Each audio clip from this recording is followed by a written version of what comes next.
വിശ്വാസനാടെ നോക്കി വേഗമോടിടാം, വേഗമോടിടാം, നാം വേഗമോടിടാം. വിശ്വാസനാടെ നോക്കി വേഗമോടിടാം, വേഗമോടിടാം, നാം വേഗമോടിടാം. നമുക്കിവിടെ നിലനിൽക്കും നഗരമില്ലല്ലോ, നമുക്കിവിടെ നിലനിൽക്കും വീടില്ലല്ലോ. നമുക്കിവിടെ നിലനിൽക്കും നഗരമില്ലല്ലോ, നമുക്കിവിടെ നിലനിൽക്കും വീടില്ലല്ലോ. നമ്മുടെ വീട് ആ നിത്യമാം വീട് വാനാലോകത്തില്.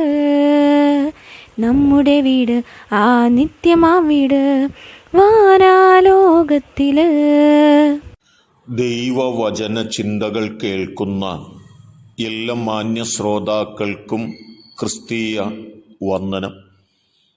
ഇയ്യോബിന്റെ പുസ്തകം 22-ാം അധ്യായം 3-ാമത് വാക്യം.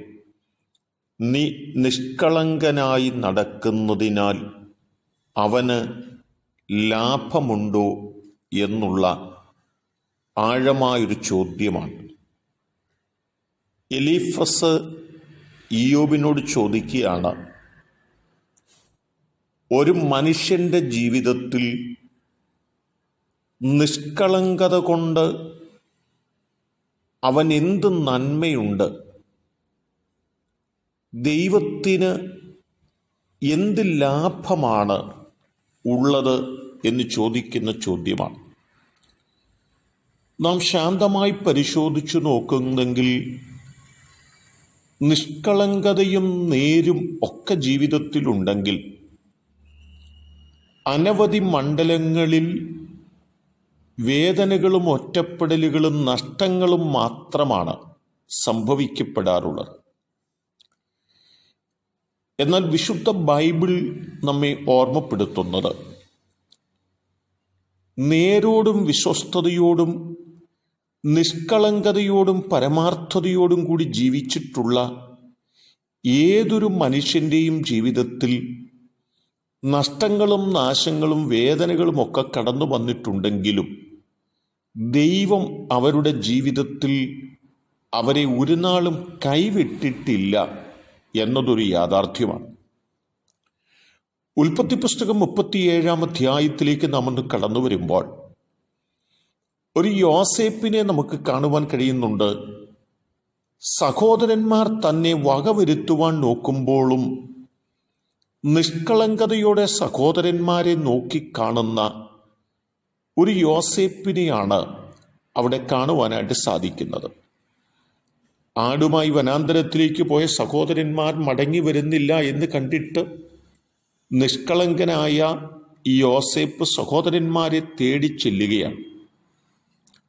ചെയ്യാവുന്ന ഉപദ്രവങ്ങളും ദ്രോഹങ്ങളും ഒക്കെ ചെയ്യുകയും പൊട്ടക്കിണറ്റിൽ തള്ളുകയും ഇശ്മായേലിയ കച്ചവടക്കാർക്ക് യോസേപ്പിനെ വില പേശി വിൽക്കുകയും ഒക്കെ ചെയ്യുന്ന ചരിത്രങ്ങൾ അവിടെ കൃത്യമായിട്ട് കാണുവാനായിട്ട് സാധിക്കുകയാണ്. നിഷ്കളങ്കത കൊണ്ട് യോസേപ്പിന് എന്ത് ലഭിച്ചു എന്ന് ചോദിച്ചാൽ പൊട്ടക്കിണറും അടിമത്വമൊക്കെയാണ് തനിക്ക് ലഭിച്ചത് എന്നതൊരു യാഥാർത്ഥ്യമാണ്. എന്നാൽ അല്പം കൂടി മുന്നോട്ട് കടന്നു പോകുമ്പോൾ നാം കാണുന്നത് സഹോദരന്മാരുടെ മുൻപിൽ അല്ലെങ്കിൽ മനുഷ്യന്റെ മുൻപിൽ നിഷ്കളങ്കതയോടെ ജീവിക്കുകയും ദൈവം മുൻപാകെ നീതിയോടെ ജീവിക്കുകയും ചെയ്ത യോസേപ്പിന്റെ ജീവിതം ദൈവത്താൽ ഉപയോഗിക്കപ്പെട്ടു.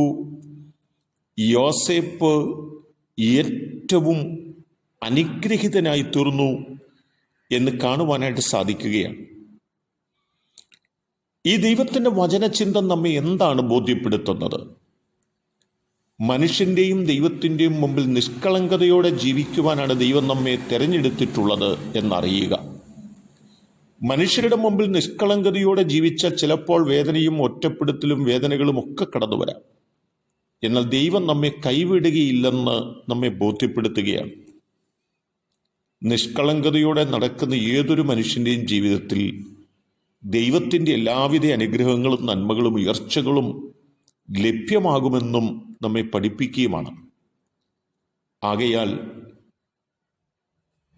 ജീവിതം മുഴുവനും നിഷ്കളങ്കമായി സൂക്ഷിക്കപ്പെടുന്നതിനും ആ തലത്തിൽ ദൈവാനുഗ്രഹങ്ങൾ പ്രാപിക്കുന്നതിനും വേണ്ടി ഓരോ ദിവസങ്ങളും നിഷ്കളങ്കതയോടെ ജീവിപ്പാൻ നമുക്ക് നമ്മെ സമർപ്പിക്കാം. അതിനെൻ്റെ കേൾവിക്കാരായ നിങ്ങളെ എല്ലാവരെയും ദൈവം സഹായിക്കട്ടെ. കരുണയുള്ള ദൈവമേ, നല്ല കർത്താവേ, നല്ല സമയത്തിനായിട്ട് നന്ദിയോടെ സ്തോത്രം ചെയ്യുന്നു.